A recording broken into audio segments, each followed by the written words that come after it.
I think that is the real question, and that is the main reason that the stock remains under pressure, is that it has benefited from a very strong pipeline in terms of the IPO pipeline up till now. But looking forward, even though there are some interesting names, Grab recently did its SPAC, and there's also ByteDance come in future. In terms of potential gains that they could generate for SoftBank's overall portfolio, they will probably be more limited than what we saw with Coupang.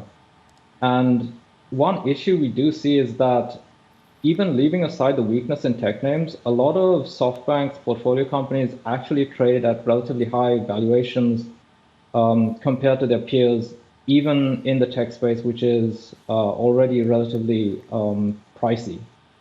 So that creates a significant downside risk. Coupang is a particular example. It doesn't look especially expensive if you look at it on EV to sales, but the problem is most of its GMV is actually booked on sales. And that's something which is being highlighted now, we think, with the earnings yesterday, simply because it will be difficult for them to achieve profitability simply because of that factor.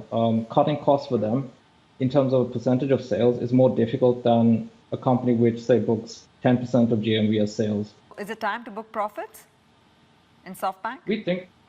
We certainly think so. We think SoftBank itself should probably book profits in successful investments such as Coupang. It's the reticence to do so, we think, and in particular the reticence to do so and then return that cash to shareholders, which will probably hold the stock price back, because there certainly is value, but SoftBank appears to be very intent on reinvesting successful gains from the past. And we actually think that a lot of those gains were as much due to being fortunate with market conditions as being extremely savvy investments. And therefore, booking some of those one-off gains would probably be beneficial to investors, but they don't seem intent on doing that.